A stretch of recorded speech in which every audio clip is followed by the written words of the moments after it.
Karibu katika kipindi chetu cha kuwa bora kuliko jana. Leo tutazungumzia mambo 7 ambayo kwa kweli hautakiwi kuyaogopa. Haijalishi itakuwaje. Yapo mambo 7 ambayo kwenye maisha hautakiwi kuyaogopa bila kujali itakuwaje. Na jambo la 7 ni jambo la muhimu sana, very powerful. Fuatilia mambo haya 7 ambayo yatakusaidia kujijenga ili kuwa bora kuliko jana.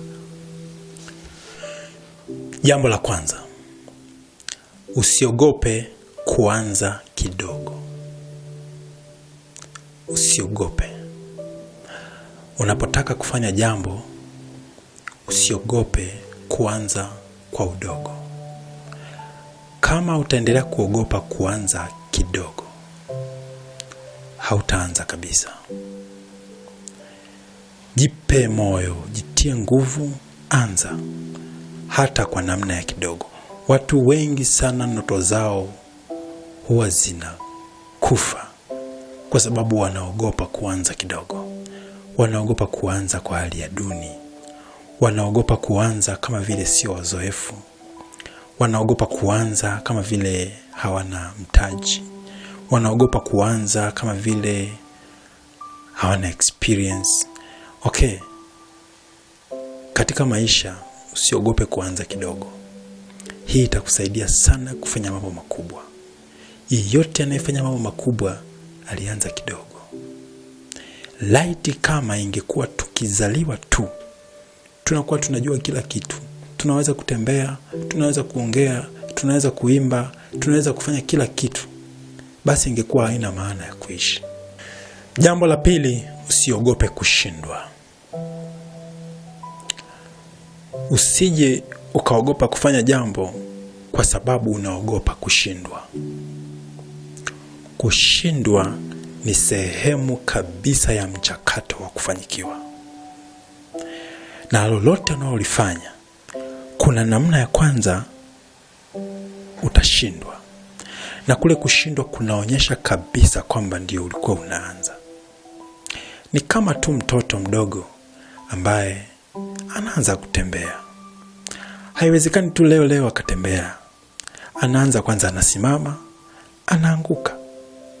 Lakini hakati tamaa, haogopi kushindwa. Tena kesho anasimama, anaanguka.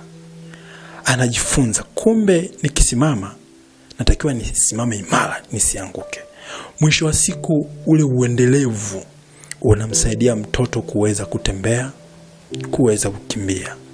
Ni kwa sababu haogopi tena kushindwa. Katika maisha yako usiogope kushindwa. Kushindwa ni sehemu ya mchakato. Yeyote aliyefaulu katika mchakato wake kufaulu alishawahi kufeli kabisa. Ila tu alipofeli hakuwa amejulikana kwamba amefeli.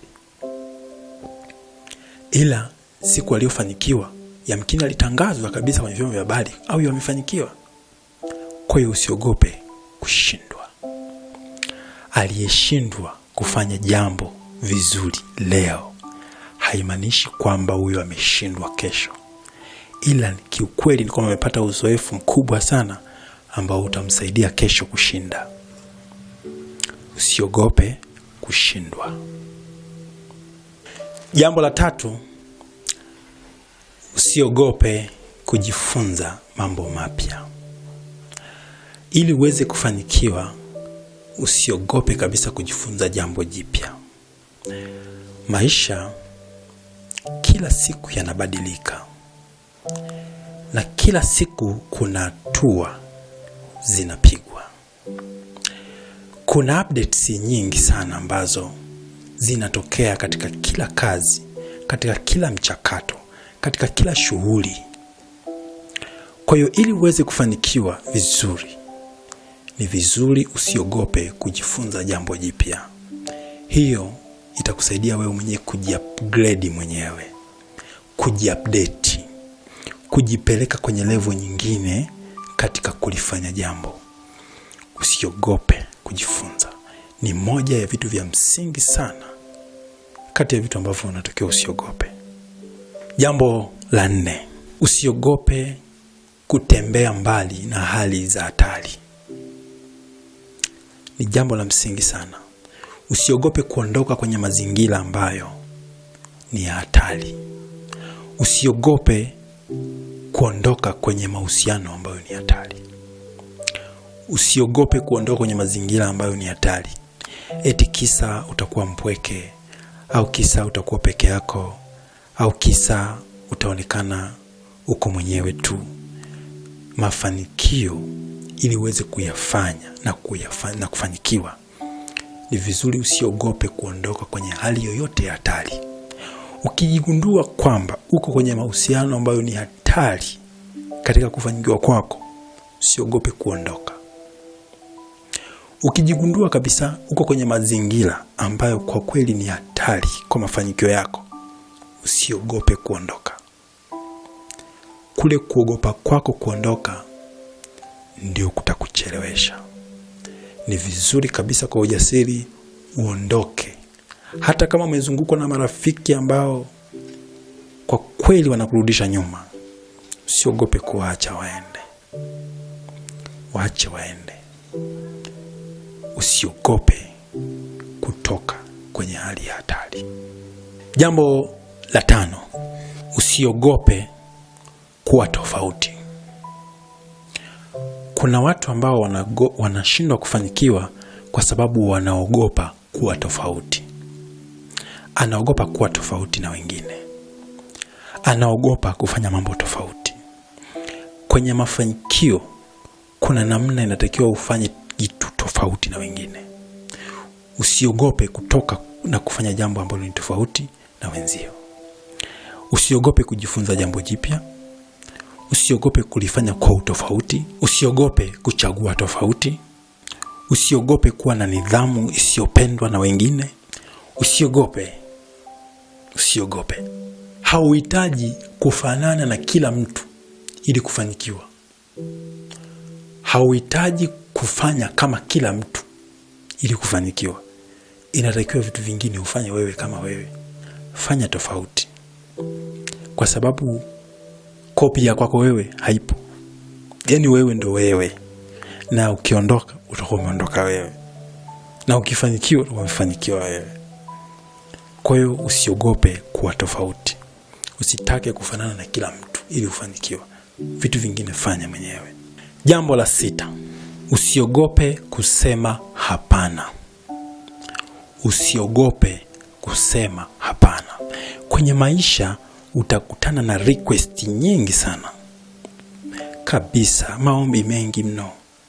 Njoo ufanye hichi, njoo ufanye hichi, njoo ufanye hichi.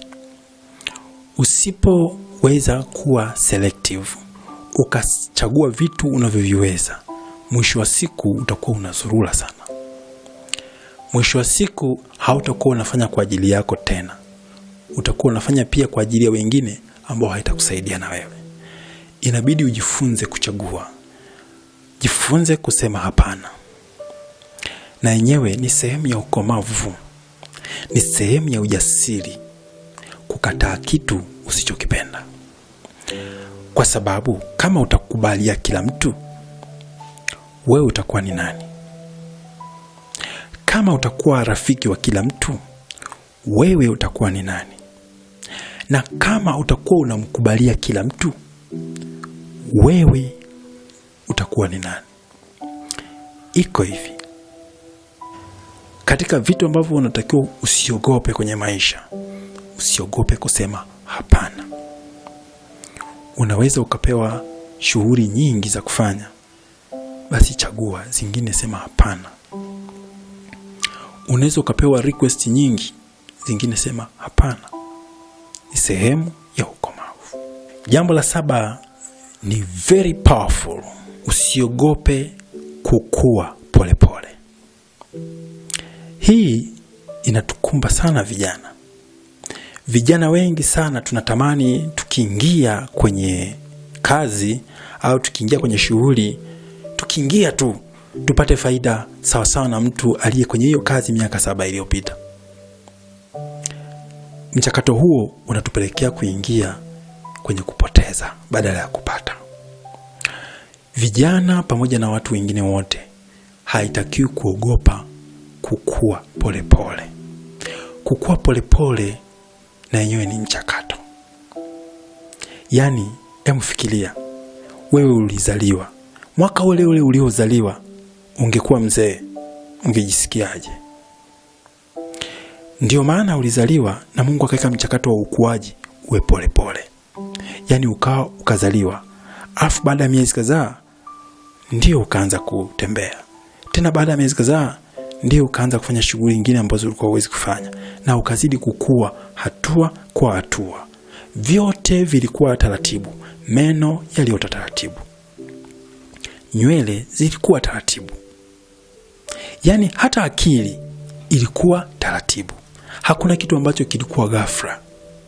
Sasa kwenye kufanikiwa, usiogope kukua polepole. Inatakiwa ufurahie huo mchakato wa kukua polepole, kwa sababu ndio maisha. Ila tu uwe na nidhamu, ukaifurahia ile hali ya kukua taratibu. Mwisho wa siku ukajikuta umefanikiwa. Kwa hiyo kitu kingine ambacho unatakiwa usiogope kwenye maisha ni kukua polepole. Kile kitu unachokifanya, biashara, iwe ni kazi, iwe ni ufundi, iwe ni huduma, chochote unachokifanya, usiogope kukua polepole. Na hiyo ni mchakato wa maisha, ndivyo mambo yalivyo. Hata wengine walisema maisha ni foleni. Kwa hiyo jikubali kwamba nimeshapanga foleni na niko kwenye foleni, basi niendelee kufurahia huo mchakato. Hayo ni mambo ya msingi sana. Hii video unaweza ukaisave, itakusaidia siku moja, ili usiogope utakapokuwa. Ukiweza pia unaweza ukashare na wengine, na wenyewe wajifunze kwamba kuna vitu hatutakiwi kuogopa kwenye maisha. Lakini yamkini nimesahau kingine. Ukataka kuniongezea, ukataka kuongezea katika yale niliyosema, naomba uweke kwenye comment hapo chini na utuongezee, ili wote tujifunze. Hiki ni kipindi cha kuwa bora kuliko jana. Hii itatusaidia wote kuwa bora kuliko jana. Maisha yanaendelea, maisha hayajasimama. Tunatakiwa tuendelee pamoja. Uwe na siku njema. Tukutane video ijayo. Kwa jina naitwa Mwalimu Joel George Mkumbwa.